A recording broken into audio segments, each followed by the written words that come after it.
Vamos lá, pessoal. O objetivo desse vídeo é discutirmos nascimento, um breve contexto do nascimento da economia do desenvolvimento como uma disciplina autônoma e apresentar a primeira interpretação a respeito desse processo a partir da leitura do Rostow. Então, nesse momento, a gente entra numa fase de trazer diferentes interpretações das trajetórias ou das possibilidades de desenvolvimento das nações a partir de diversos recortes teóricos e políticos dos autores clássicos, além do desenvolvimento no pós-Segunda Guerra Mundial. A discussão de hoje é a do Rostow, né?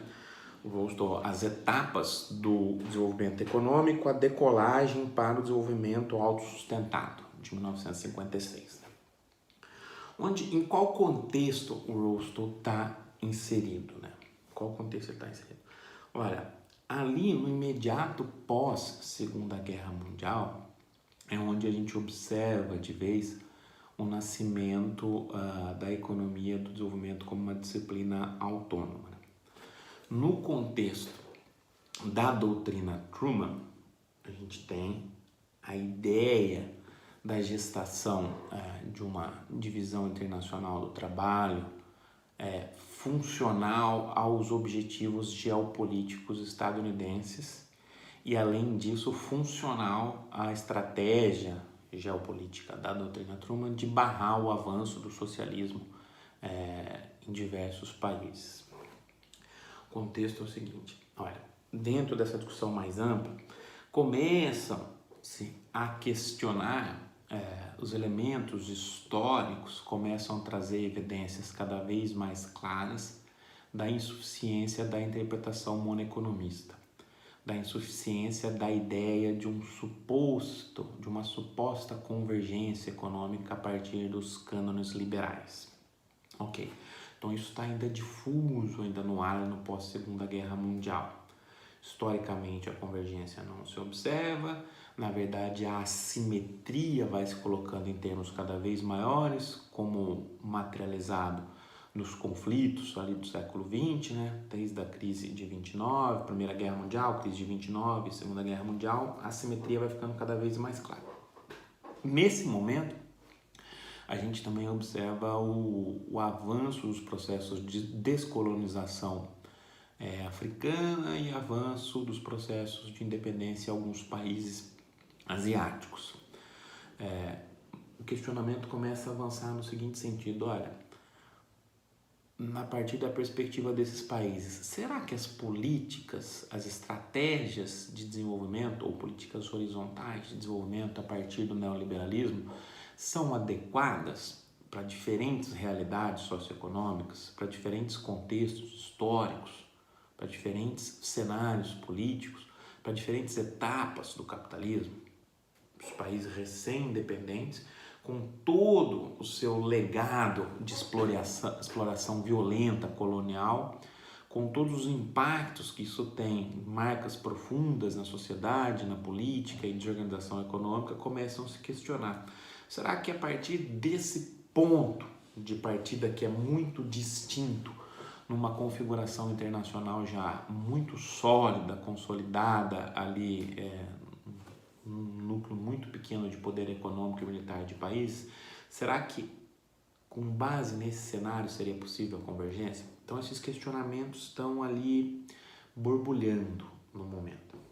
Por outro lado, a experiência de industrialização soviética, industrialização com base no forte planejamento, parece ter tido um rápido sucesso, parece ter levado a uma redução do diferencial de produtividade, de qualidade de vida, desenvolvimento das forças materiais, desenvolvimento das forças políticas e militares, inclusive, de um país a partir de uma forma de organização do sistema econômico muito distinta.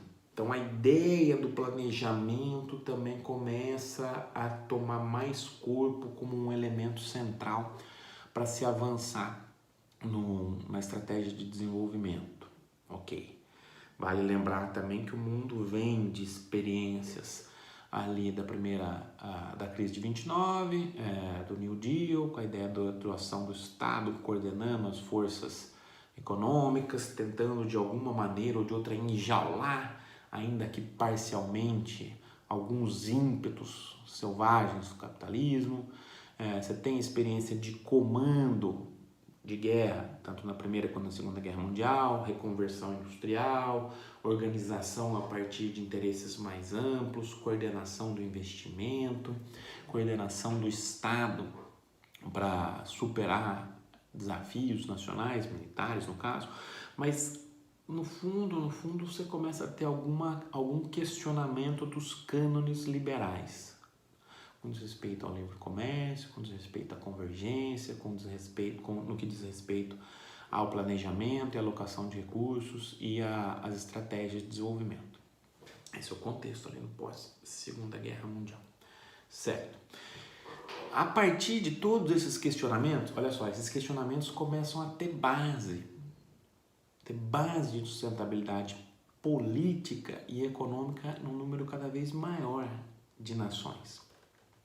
Dentro dos Estados Unidos, isso vai ter eco também. Dentro dos Estados Unidos e nos organismos multilaterais, que é onde nesse bojo, nessa relação entre essas instituições que vai nascer a economia do desenvolvimento, nas suas primeiras versões, essa percepção tem aderência aos objetivos geopolíticos estadunidenses da doutrina Truman. Olha, precisamos de alguma maneira, de todas as maneiras, barrar o avanço do socialismo. Isso passa num cenário de devastação, de desequilíbrio muito grande no sistema político, econômico e militar internacional pós-Segunda Guerra Mundial. Isso passa por um certo grau de espraiamento do desenvolvimento. Claro que isso é muito restrito a alguns locais e condicionado à estratégia geopolítica estadunidense. Nesse cenário, olha só o que a gente está discutindo, nesse cenário, as ideias liberais, as ideias de convergência, as ideias do monoeconomismo, as ideias neoclássicas parecem ficar de escanteio. Ou seja, não há uma aderência histórica a movimentos de convergência até então. Começam-se a haver alguns questionamentos teóricos, que depois a gente vai colocar com mais ênfase na discussão da CEPAL. E além disso, a ideia de um mundo livre via fluxos comerciais levando à convergência não tem aderência nenhuma no contexto político de então. Como eu vou avançar via convergência naquele contexto político? Logo, isso é percebido pelos formuladores de política estadunidense nos organismos internacionais, onde se insere o Rostow, que essa perspectiva liberal não era aderente às estratégias de desenvolvimento das nações então. Ok. Então esse livre-cambismo já fica isolado na academia, certo? Nesse cenário, a economia do desenvolvimento vai nascer basicamente tentando, aqui é uma leitura um pouco mais ortodoxa, a leitura do Rostow é ortodoxa, depois a gente vai trazer outros autores, mas ortodoxa naqueles termos, né? Os termos desse debate da época. Mas vai ficar claro daqui a pouco porque ela é ortodoxa, a teleológica, razoavelmente ahistórica, supostamente generalizável. Mas voltando aqui, a economia do desenvolvimento vai nascer a partir de uma lógica de se barrar o avanço do socialismo, de se fomentar o desenvolvimento das forças produtivas, sem essa ideia do livre-cambismo, mas sem uma crítica total aos cânones liberais, sem uma crítica rígida, rigorosa dos fundamentos do funcionamento do livre comércio. Então ela vai nascer baseada ali num binômio de cooperação técnica, cooperação internacional e assistência técnica. Então, a ideia que está por trás no debate, nos formuladores de política estadunidenses e nos organismos multilaterais, é que, por meio da cooperação internacional, dos fluxos de capitais e da assistência técnica internacional, criaria-se um benchmark, uma referência de políticas de desenvolvimento, de estratégias de caminho que levariam ao desenvolvimento. É nesse cenário que a gente tem que entender a contribuição do Rolston. Há uma corrente alternativa com cada vez mais peso no debate internacional, que é a perspectiva da economia do desenvolvimento a partir da perspectiva crítica cepalina, que nasce ali no pós-Segunda Guerra Mundial também. É pensar o desenvolvimento e o subdesenvolvimento a partir das perspectivas da periferia, a pensar o subdesenvolvimento como um fenômeno, um desdobramento também das estratégias de desenvolvimento dos países centrais. Mas isso a gente vai discutir depois. Então, num primeiro momento, a corrente que tem mais aderência é aquela a qual se alinha o Rolston, que, por sua vez, tem muita aderência empírica, muita aderência histórica, muita aderência ao contexto geopolítico coordenado pelos Estados Unidos na época. Então, eu vou basear numa visão de que uma certa cooperação internacional com um conjunto generalizado de políticas com assistência técnica levaria ao desenvolvimento. Certo? É nesse sentido que os Estados Unidos se colocam junto com os foros internacionais, como precursores nesse debate a partir desses termos. Né? Claro que a discussão do desenvolvimento a gente viu que remonta muito antes, lá o List, a diversas outras contribuições que a gente já apresentou. Né? Mas aqui no pós-Segunda Guerra Mundial é a discussão agora. O Rolston vai falar o seguinte, olha, nesse contexto, o Rolston foi uma importante figura nos formuladores de política externa americana, no governo Kennedy, no governo Johnson. É uma pessoa de destaque assim, nesse meio político internacional, na coordenação, na formulação, na interpretação de estratégias de desenvolvimento a partir da política externa estadunidense, né? No sentido da Guerra Fria. Então ele vai falar o seguinte, qual que é a percepção dele? Ele é muito mais um observador dessa realidade do que um teórico, mas ele vai tentar generalizar, com todos os problemas que isso tem, diversas etapas do que seria um processo de desenvolvimento. Diversas etapas antes necessárias para a decolagem, depois da decolagem ou take-off e a construção de uma economia madura, que ele está chamando aqui. Qual que é o referencial? Então ele vai sistematizar uma interpretação desses processos, ok? Muito menos do que fazer esforços de grandes fundamentações teóricas. Então ele parte da perspectiva, olhando aqui o debate, a partir da perspectiva tecnológica. Vai entender o seguinte, olha, o que é o desenvolvimento, né? Olha, eu deveria ter estratégias capazes de levar a uma generalização dos países rumo à maturidade tecnológica. Um desenvolvimento virtuoso seria aquele em que tudo que eu tenho de melhor, de mais desenvolvido tecnologicamente, fosse aplicado às diversas atividades econômicas, utilizando-se todos os recursos disponíveis. Então, olha só, ele parte de uma perspectiva para definir tecnologicista, né, digamos assim. Então, olha, tem uma referência, uma fronteira tecnológica, tem um determinado caminho a se seguir, que ele vai discutir, e o desenvolvimento passaria por essa generalização do acesso e da aplicação dessa tecnologia com relação às atividades econômicas domésticas, né? Então, no fundo, tem uma maturidade tecnológica que é a referência e os outros países, os demais países, teriam essa referência, os países não desenvolvidos, como alvo a ser alcançado. Então, quaisquer debates em perspectiva comparada sempre levariam em questão essa maturidade, essa referência e o distanciamento por meio da análise das forças produtivas do caminho desses países não desenvolvidos em direção à maturidade tecnológica, certo? Essa seria a interpretação deles. Como que eu faço para avançar nessas etapas, em direção a essa maturidade tecnológica? Falo, olha, para se conseguir chegar a esse determinado patamar, reduzir o gap e a partir daí avançar no desenvolvimento, há um conjunto de etapas. Há um conjunto de etapas que, na visão dele, aí uma crítica importante, depois a gente pode discutir, são generalizáveis.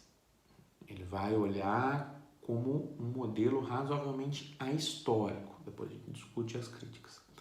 Mas olha, ele está tentando entender, ele está tentando sistematizar quais seriam as etapas de uma trajetória de desenvolvimento. Essas etapas seriam mais ou menos iguais, mais ou menos generalizáveis, a gente vai discutir depois num vídeo posterior as críticas, em termos globais. Ele não está falando de um certo monoeconomismo via livre comércio, mas ele está falando que há uma certa regularidade nesse fenômeno de desenvolvimento, de busca de desenvolvimento. Há uma certa regularidade que passa por diversas etapas, há uma transição entre essas diversas etapas. É claro que os pré-requisitos precisam estar colocados, não é uma transição automática, não é nesse ponto que ele coloca, mas ele generaliza. Ok. Quais seriam essas etapas? 5 etapas. 5 blocos, digamos assim. Olha. Primeiro, sociedade tradicional. Primeira etapa. Segunda etapa, pré-condições para o take-off ou para a decolagem. Sociedade tradicional. Pré-condições para a decolagem. Decolagem da economia. Marcha para a maturidade e era do consumo de massa.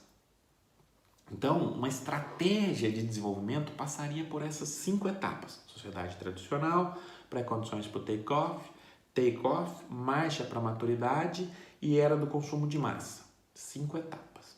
Cada uma dessas etapas teria um conjunto de características razoavelmente padronizáveis e com certo grau de generalização.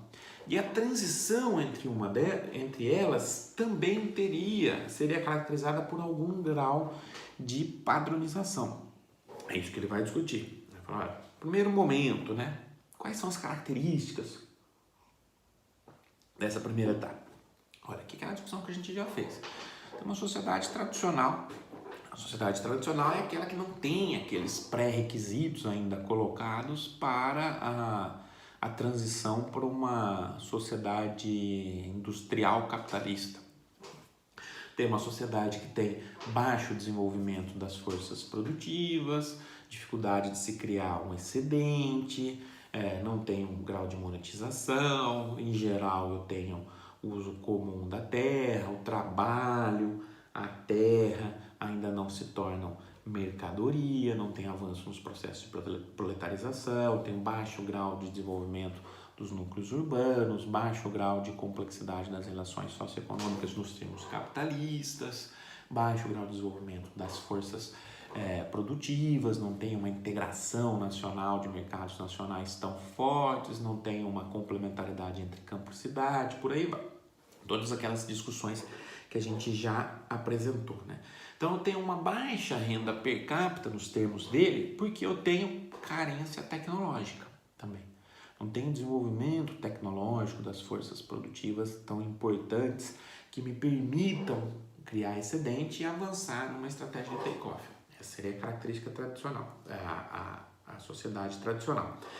Para avançar, para ter uma decolagem rumo ao desenvolvimento, eu precisaria, numa segunda fase, de algumas pré-condições para essa decolagem. De alguma maneira a gente já discutiu também em outros vídeos, né? Ele vai falar, olha, para romper com as características dessa sociedade tradicional, precisaria de algumas características, algumas pré-condições.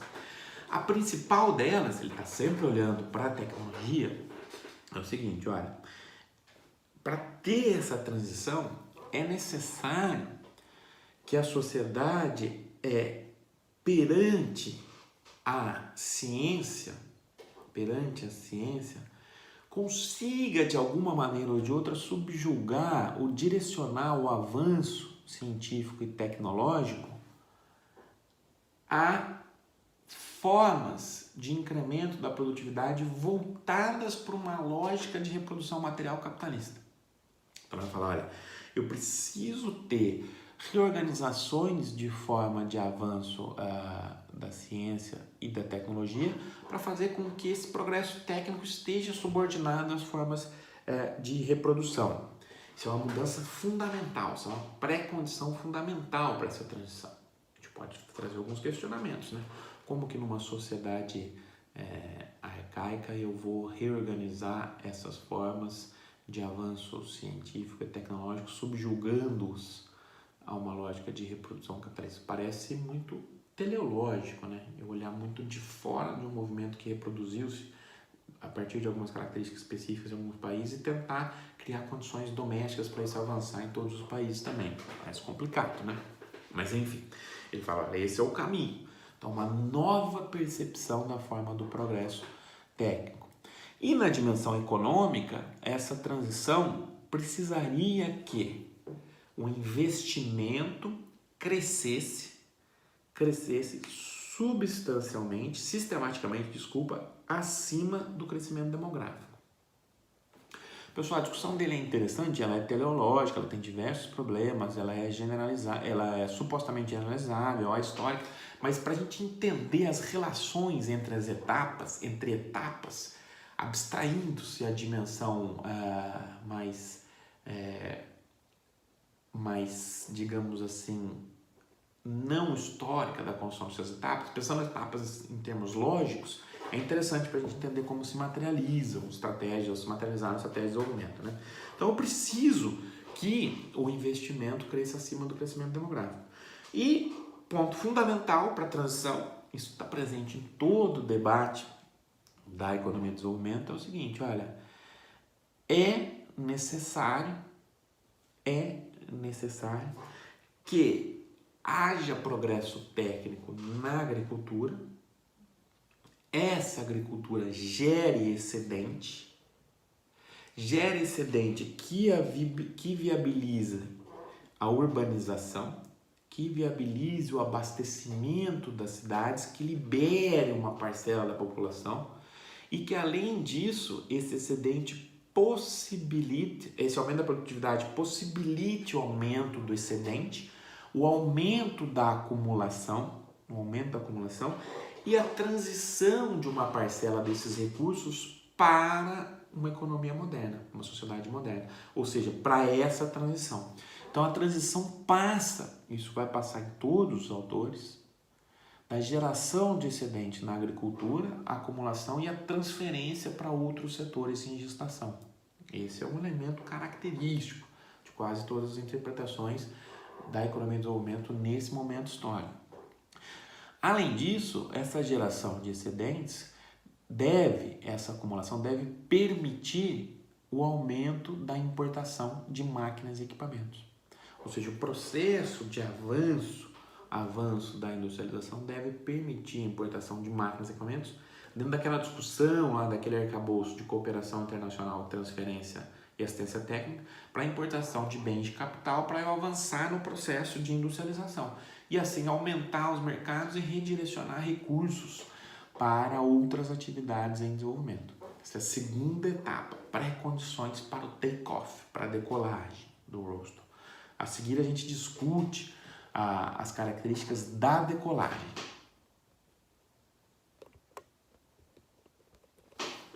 Opa, pequenos problemas técnicos.